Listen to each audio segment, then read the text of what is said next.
नमस्कार, मी प्रशांत देशमुख डेली न्यूजमध्ये आपले स्वागत करतो। आज आपण आलो आहोत अहमदनगर जिल्ह्यातील संगमनेर तालुक्यात।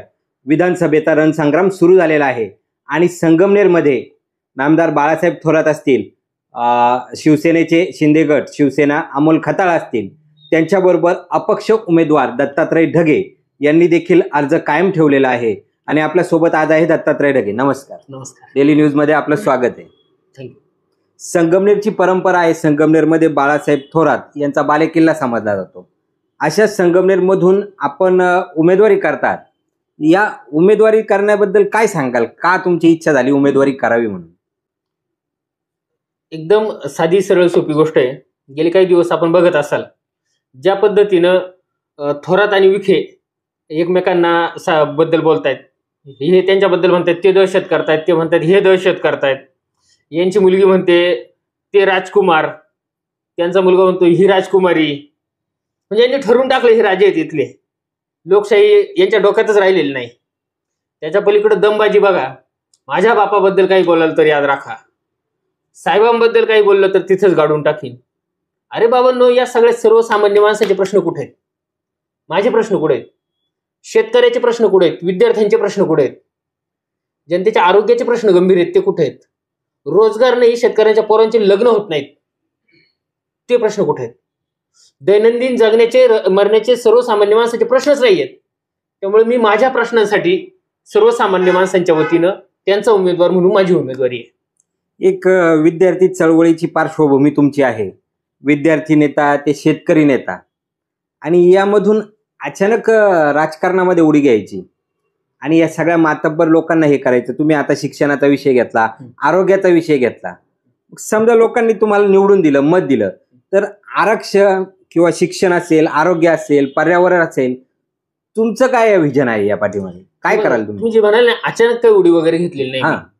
कुठलंही काम राजकीय कामाचं असतं। चळवळींचं जे काम आहे, छात्र भरतीचं असेल, सेवादलाचं असेल, ते राजकीयच काम आहे।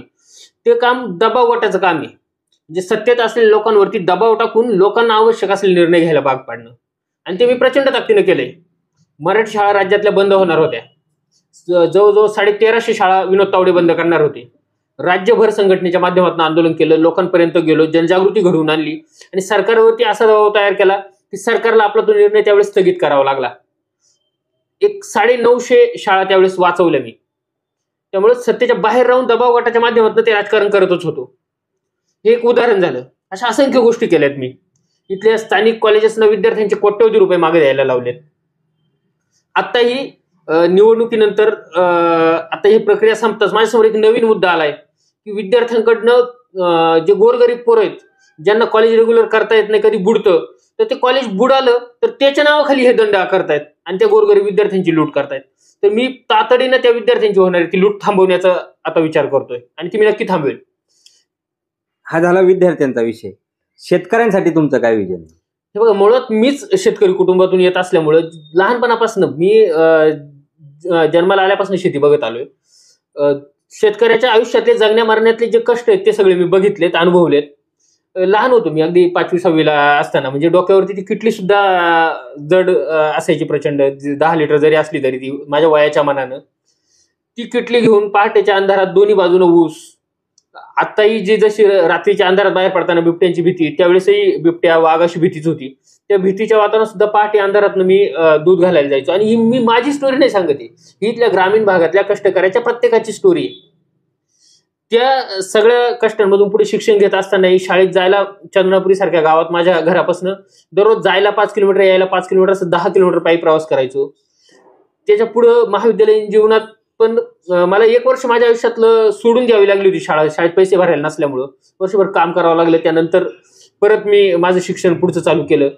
तर त्यामुळे शिक्षणातले, शेतकऱ्याच्या आयुष्यातले, शेतकऱ्यांच्या पोरांच्या जगण्या मारण्याचे सगळे प्रश्न मी अनुभवलेत, त्यामुळे मला त्यांची जाण आहे। त्यामुळे त्या प्रश्नांबद्दल काय केलं पाहिजे हे मला कळतं। हेच तुम्ही जे सध्या नेते मंडळी जे माझ्या बापाबद्दल अमुक केलं तर पाहिजे, तमुक केलं तर पाहिजे दम देत आहेत, तर त्यांना माझ्या समोर बसवा चर्चेला। त्यांना किती माहिती आहे जगण्या मारण्याचे प्रश्न बघू, त्यांनी काय अनुभवले ते बघू, त्यावेळेस कळेल की नेमकं राजकारण करणं म्हणजे नेत्याच्या पोटी जन्माला आलो म्हणून राजकारण करायचं असं नसतं। तुमच्यात तो पिंड असावा लागतो, लोकांचे प्रश्न सोडवण्यासाठीची तुमच्यात उर्मी असावी लागते, ती माझ्यात आहे.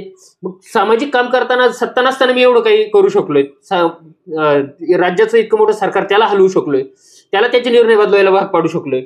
तर ज्यावेळेस मी सत्तेत असेल त्यावेळेस मी किती आमूलाग्र बदल घडू शकेल. म्हणजे बाबासाहेब आंबेडकर जसं म्हणतात, ती लोकशाही आणि लोकशाहीतलं राजकारण ही रक्ताचा थेंबही न सांडवता क्रांती घडवण्याचं साधन आहे. त्या दृष्टीने मी राजकारणाकडे बघतोय, म्हणून मी राजकारणात आलोय आणि आज नाही आलोय, तर मला जसं कळतंय तेव्हापासून मी राजकारणातच आहे. आता सत्तेत पिढ्यानपिढ्या इथलं राजकारण सत्तेच्या आजूबाजूलाच फिरताना आपल्याला दिसतं. संस्था असतील, दूध संघ असतील, कारखाना असतील, त्यावर बऱ्याच लोकांचे प्रपंच चालू आहेत. मग सत्तेचे जे समजा आपण असं समजूया की दोन हत्तींची जेव्हा लढाई होते, जे पक्षीय आहेत आणि त्यामध्ये मग गवतातच चुराडा होतो, बरोबर. मग ह्या प्रस्थापितांच्या विरोधात तुम्ही स्वतःला कुठं पाहतात? एकदम बरोबर बोलले तुम्ही. ह्या दोन हत्तींच्या मध्ये इथल्या सर्वसामान्य जनतेचा चुराडा होतोय, कारण त्यांना यांचं काही घेणंच पडलं नाही. ते एकमेकांशीच लढण्यात मशगूल आहेत, त्यांना बाकी कुठला विचारच नाही, आपली सत्ता फक्त टिकून ठेवायची.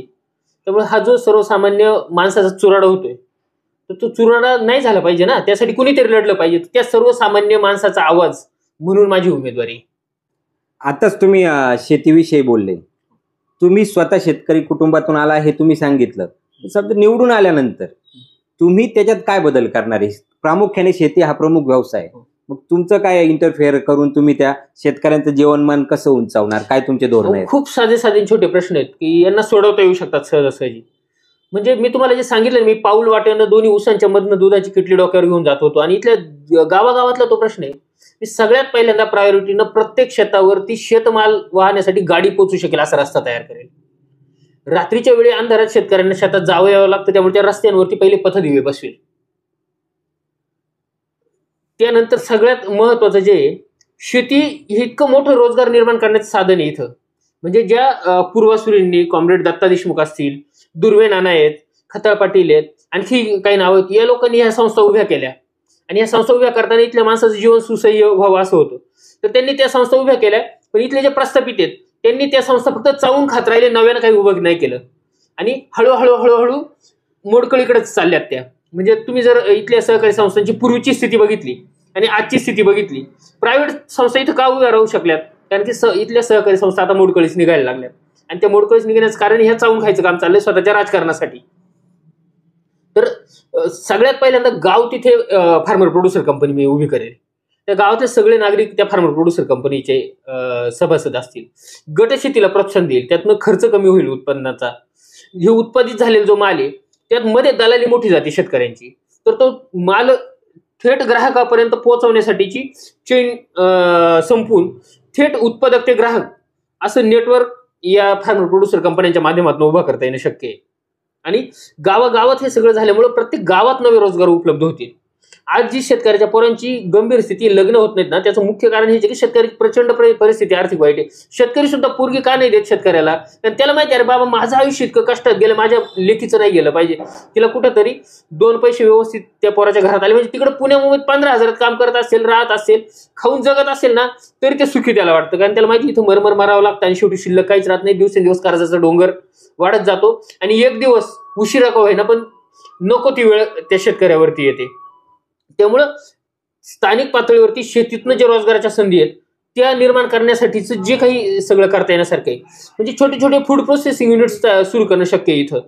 म्हणजे इथं टोमॅटो चांगला पिकतो, इतर भाजीपाला चांगला पिकतो, त्यासाठी साधे कोल्ड स्टोरेज नाही या तालुक्यात. इतके वर्ष झालेत, 40 वर्ष सत्तेत असणाऱ्या लोकांना साधं वाटलं नाही की इथं चांगले कोल्ड स्टोरेज उभे करावेत, जेणेकरून शेतकऱ्याचा नाशवंत माल किमान 4-2 दिवस जिथं भाव कमी जास्त होणारे माल आहेत, फ्लावर सारखा माल आहे, कोबी सारखा माल आहे, ज्याचा 1-2 दिवसात रेट एकदम भयानक वेगाने कमी जास्त होता, तर ते स्टोअर करून ठेवू शकेल किमान 2 दिवस भाव कमी जास्त होईपर्यंत. ते केलं नाही, मी कोल्ड स्टोरेज मोठ्या ताकदीने उभे करेन. आणि खूप काही करता येण्यासारखं शेतीचं, म्हणजे वेळ तुमच्या वेळेची मर्यादा असल्यामुळं तरी मी सगळ्यात आणि महत्वाचा मुद्दा हा सांगेल की जसा कुठलाही नोकरदार देशाच्या उन्नतीसाठी आपलं योगदान देत असतो, मेहनत करत असतो, त्यापेक्षा अजिबातही कमी नाही, कुठल्याही IAS IPS अधिकाऱ्यापेक्षा अजिबात कमी नाही इतकं योगदान इथल्या प्रत्येक शेतकऱ्याचं आहे. त्यानं त्याचं रक्त आटवलंय, घाम गाळलाय आणि या देशाला जगवलंय. म्हणजे ज्या देशात दुष्काळाने लोक मरत होती तिथं या शेतकऱ्यांनी कष्ट करून उत्पादन असं आणलंय की आता आपण निर्यातक्षम झालोय. तर त्या शेतकऱ्याला निवृत्तीनंतर त्याचं म्हातारपणाचं आयुष्य सन्मानानं जगता यावं, त्यामुळे मी शेतकऱ्यांना शेतकरी सन्मान पेन्शन सगळ्यात पहिली सुरू करेल. त्यासाठी मी जे काही प्रयत्न करावे लागतील, मला सर्वस्व पणाला लावावं लागेल तरी ते लावेल. आरोग्याविषयी काही भूमिका असतील आपल्या?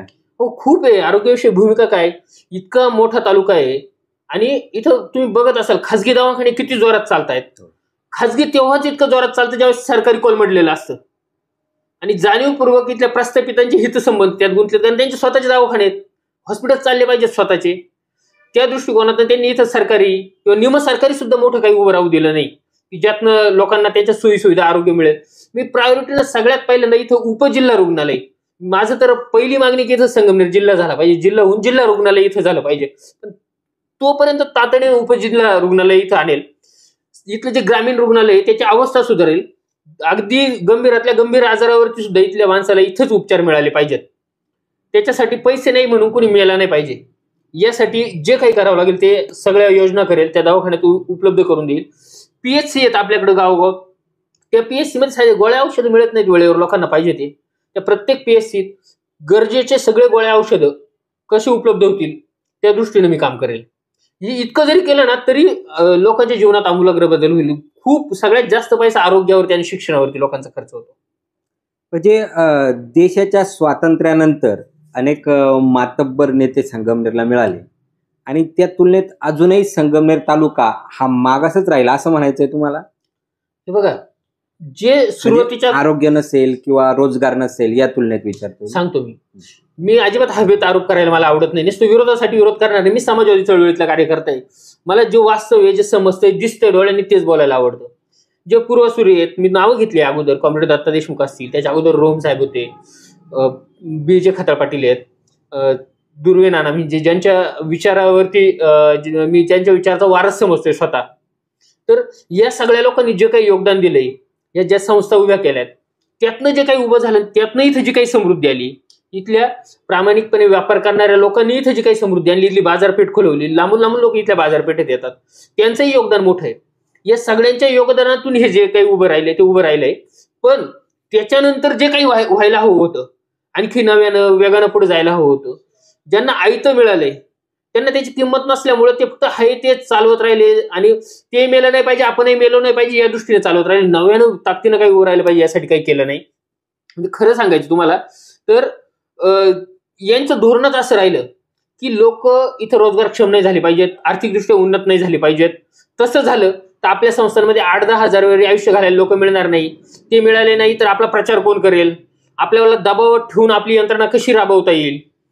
आणि सारा जिल्ह्याचा मुद्दा मागाशी मी सांगितलं, संगमनेर जिल्हा झाला तर किती मोठ्या प्रमाणावरती फॅसिलिटीज देतील. जिल्हा रुग्णालय होईल, RTO कार्यालय इथं आणता येईल, आपल्याला SP कार्यालय होईल, जिल्हा म्हणून जे काही सगळे येतं ते सगळे येईल.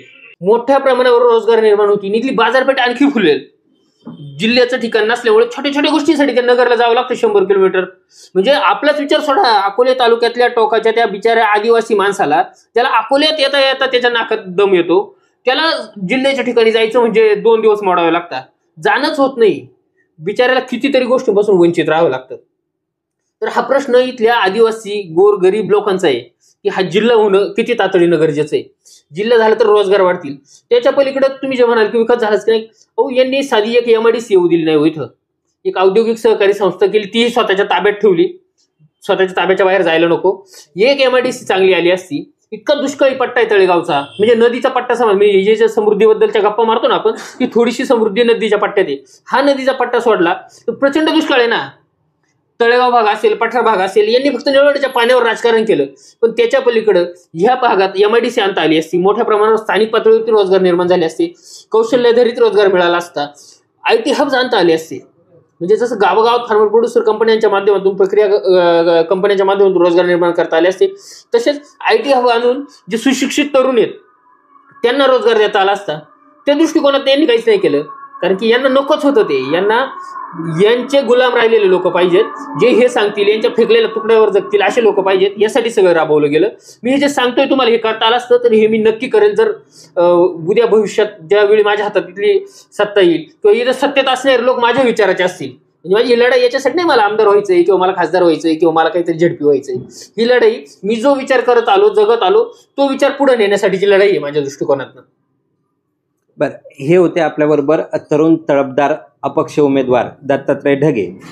लोकांना तुम्ही काय अपील कराल का त्यांनी तुम्हाला मत द्यावं किंवा ह्या सोबत उभं राहावं, तुमच्या पाठीशी, तुमच्या विचारांना पाठिंबा द्यावा, यासाठी तुम्ही काय अपील कराल? मी लोकांना इतकं साधं सरळ अपील करेल की इतके वर्ष आपण सगळं बघत आलोय, या सगळ्यात तुम्ही यांच्या हातात सत्ता दिली किंवा त्यांचाच माणूस असलेल्यांच्या हातात सत्ता दिली, वेगळं काही होणार नाहीये इथं.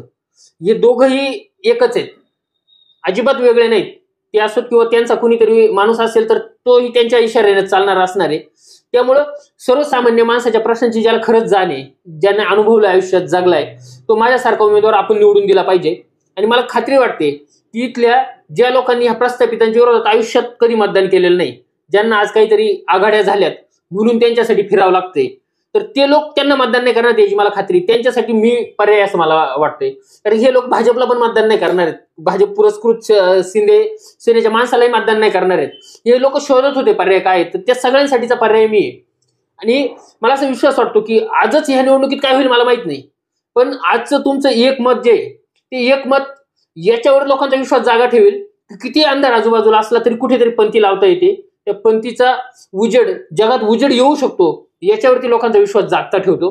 तो विश्वास जागता ठेवण्यासाठीची माझी उमेदवारी. तुमचं एक एक मत मला पुढच्या भविष्यातल्या आपल्या समाजकारणासाठी, म्हणजे मी राजकारण बघतच नाही, राजकारण हा शब्द आहे खरं तर ती समाजकारण करण्याची खूप चांगली जागा आहे. लोकांनी तिथं लाभार्थी बनवायचं आणि लोकांची संपत्ती लुबाडायचं स्थान करून ठेवलंय. मी तुम्हाला विश्वास देतो, मी जे काही कमेल माझ्या कष्टावरती कमेल. आजपर्यंत जे काही जगत आलो ते कष्टावरती जगलोय. लोकांच्या घामाचा, कष्टाचा 1 रुपयाही मला नकोय. उलट मी जे काही कमवतो त्यातलंच जे काही करता येईल समाजासाठी ते करत आलोय आतापर्यंत, आणि इथून पुढेही करेल. ही संधी आहे आपल्या समोर माझ्या रूपानं की एका सर्वसामान्य शेतकरी पोराला राजकारणात येऊ देण्याची आणि आपल्या प्रश्नावरती आपण काम करण्याची. म्हणजे हे म्हटलं जातं बघा, जावे त्याच्या वंशा तेव्हा कळे. जो माणूस ज्या पार्श्वभूमीतून आलाय ना तो ती चांगली समजून घेऊ शकतो. म्हणजे असं म्हटलं जातं की दलितांचा नेता दलितच असला पाहिजे, कारण तो जगलाय, त्याला माहिती आहे त्यांचे प्रश्न काय आहेत. आदिवासींचं नेतृत्व आदिवासींनीच करावं, कारण की तो माणूस जगलाय, त्याला माहिती आहे त्याच्या आयुष्यातले प्रश्न काय आहेत. त्यामुळं मला असं वाटतं की सगळे गोर गरीब गरजवंत आणि सर्वसामान्य जे माणसं आहेत ते सर्वसामान्य माणसाचं आयुष्य मी जगलोय, आणि त्यांचा प्रतिनिधी मी असलो तर मी ताकदीनं काम करू शकेल या इथल्या प्रस्थापितांच्या पोरांपेक्षा किंवा या प्रस्थापितांपेक्षा. त्यामुळं मी या माध्यमातून आपल्या सगळ्यांना आव्हानही करतो की आपण शिट्टी या माझ्या चिन्हासमोरील बटन दाबून मला प्रचंड बहुमतानं निवडून द्यावं. आणि मी आजपर्यंतच्या आयुष्यात कायम काम करत आलोय. जशी संगमनेरमधले उमेदवार कायम बदलत राहिले, 5 वर्षांनी परत तो उमेदवार दिसत नाही, आणि षडयंत्र आहे दोघांचं ठरवून अगदी इथल्या प्रस्थापितांचं एकमेकांना तारण्याचं. तर मी गेले 15 वर्ष सातत्यानं सार्वजनिक जीवनात काम करत आलो, कुठं गायब नाही झालो. तसंच या पुढच्या आयुष्यात कधीच कुठं गायब नाही होणार. म्हणजे निवडणूक झाली तर मी कुठंच गायब नाही होणार, कारण मी अगोदरही गायब नव्हतो कुठं. निवडणूक झाल्यानंतरही मी सातत्यानं पुढच्या माझं पूर्ण आयुष्यभर तुमच्यातच असेल, तुमच्यासाठी काम करत असेल. जिंकेल हरेल काय होईल ते छोटं साधन आहे निवडणूक, हे माझ्यासाठीचं माझं पॅशन आहे. समाजासाठी काम करत राहणं ते मी करत राहील. थँक्यू. प्रस्थापितांच्या विरोधात विस्थापितांचा लढा, असंच याला खरं तर म्हणावं लागेल.